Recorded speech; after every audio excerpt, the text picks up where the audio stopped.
Hey raccoons, I just wanted to make a video about the future of AoM Mythology Retold. First of all, I wanted to explain why I haven't been uploading many videos lately. Basically, in the last few months I've been rather busy. I got married, moved into my first apartment, and also had a kid. As you can see on the screen, she's very cute. At the time of recording this video, she's actually 1 month old today. And I think it'll be hard for me to continue to upload videos as frequently as I was, but I'll try and upload a few at least. My wonderful wife does most of the video editing and uploading stuff for me, and she's busy with the baby, so yeah. When it comes to the future of AoM Retold, there's a few different topics I just wanted to mention, and others I wanted to discuss in more depth. If you're watching and have any opinions on things, feel free to discuss them in the comments. I'll probably link this video on Reddit and hope it gets some traction there, so that the community can voice their opinions on things as well. Who knows, maybe the developers will see it, because they do seem fairly in touch with things. Firstly, I just wanted to say that the player count on AoM Retold is looking a little bit lackluster these days, at least on Steam. At first it was good, but then it kind of fell more than I had hoped. That being said, I'm still optimistic about the game. I feel the game itself is very good and very fun.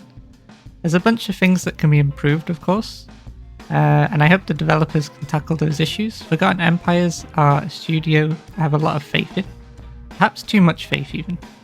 But I think they usually do a pretty good job, and they have a few people from the AoM community working there, which of course means they are passionate about the project, and I think that's a great thing. Secondly, I'll just mention tournaments, since obviously I'm a competitive player and I was lucky enough to qualify for the Red Bull event this year. I had a great time there, just unfortunate I couldn't trouble the Mr. more in the games, but it was an amazing experience once again. And it was great to see Mr., Marine Lord, Puppy Paw, Wham, plus everyone else I met there. Huge thanks to Microsoft and Red Bull obviously for making that happen once again. Going forward, I'm hoping we get more tournaments for AoM. The prize pools so far haven't been as big as we had for AoE4, but it's fine to be honest, because I think the prize pools we had for AoE4 were a bit insane. The next topic is Arena of the Gods. This is something I wanted to discuss in depth and get the community opinion on it too. I think Arena of the Gods by design has no replayability behind it right now. You just finish it once and then you're kinda done with the content there. I've seen people suggest being able to customize your legend, which might help to some extent, but things like that don't address the core issue that either way, you're likely only going to play this thing once and then it is done. Plus, everyone was saying it's far too easy, but I guess that's another issue. My vision for Arena of the Gods is the following. There should be a list of missions with various different difficulties. The missions should then be given difficulty ratings accordingly, so people know what they're about to get into, and the missions should be arranged in difficulty rating order, and possibly given different tags based on the kind of mission that it is. The faster you complete the mission objectives, the more score you will get, and your score will be uploaded to a global leaderboard. Modifiers could also be added to some of the missions to make them more difficult, resulting in earning more score if you complete them in the same time. You can think of it like Hidden, Double Time or Hard Rock if you've ever played the rhythm game OS. I think this immediately adds a reason to play again, to improve your score. Some of the missions could be as simple as just going age 2 and making 12 farms. It doesn't matter. I would literally still have fun replaying that several times just to get the best score. Perhaps that's just the competitive player in me favouring something like this, but I think it's cool because it allows casual players to play something indirectly competitive in their own space at their own pace with no pressure on them. Of course, some of these missions could also be co-op of varying different team sizes so that you can play them with your friends.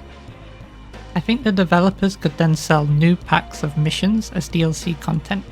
The missions themselves shouldn't require too much effort to make because they don't need to have a cinematic or a storyline or anything like that with them. This should save a little bit on the development costs. We can leave it to the new campaigns, whether it's for the new civs like the Chinese or even just new content for the existing civs, for the full-blown cinematics and the storyline stuff. Because I think campaigns are much better at delivering those kind of things than Arena of the Gods. Then there's also custom scenarios, which I have seen a severe lack of them being hosted in the lobby browser for whatever reason. People must either not know that they exist, or there's something wrong with the mod sharing or the functionality itself of the custom scenarios, so that people just don't bother playing them. I feel that the custom scenarios were a huge part of the legacy AoM game. I used to play them religiously every day when I was a kid when I started high school.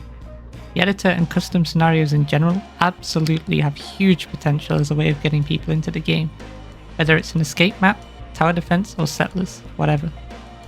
I will say I have seen some of the random map script scenarios being played, like Mythic Strike, which isn't exactly the same as the stuff I'm talking about, but it's essentially the same thing. Huge shout out to Notud who makes like all of those. They're very good and he's very skilled at this stuff. Absolute legend, to be honest.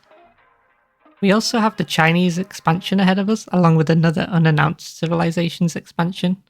We don't really have any news about this stuff yet, so I guess there's not a whole lot to discuss right now. But I'm sure both of these will be a chance to get people back into the game when they release, especially if they come with a new campaign. I'm sure a lot of people will be disappointed if they didn't. Extended Edition's version of the Chinese was not great to say the least, so I'm excited to see what they can do with them this time around, and hopefully it's going to be a lot better. On to a forever hot topic amongst the pro player community, the game balance.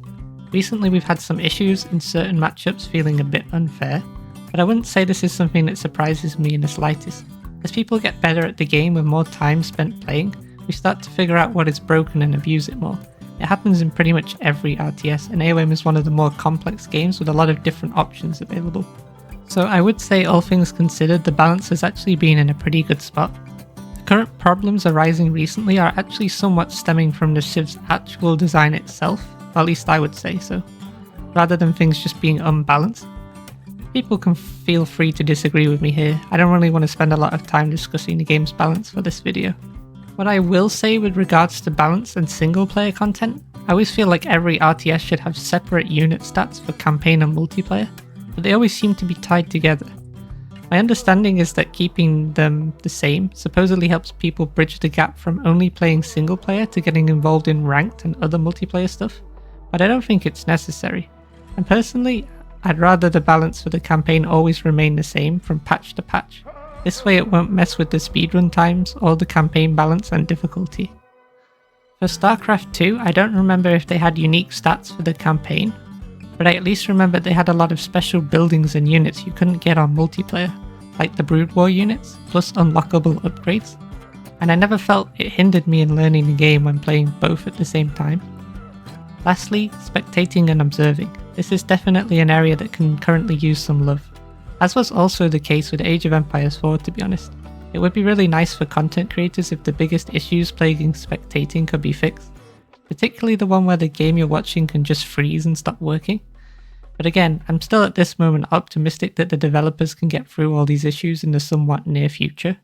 If nothing happens after a while, you start to lose hope, but the game is still new at the moment, so we have a lot left to look forward to for now. In conclusion, overall I'm excited for the future of the game. I hope I've highlighted areas that can be improved, and I'm very interested to hear the community's response to my opinions on things, particularly Arena of the Gods. I think that has a lot of potential if done properly. It seems like exactly the kind of content that a lot of people enjoy, and with my ideas I think even top players would play it sometimes for fun and make video content about it. If you enjoyed the video and want to give a like and subscribe, that would be amazing. I hope you all have a very Merry Christmas. Thank you for watching.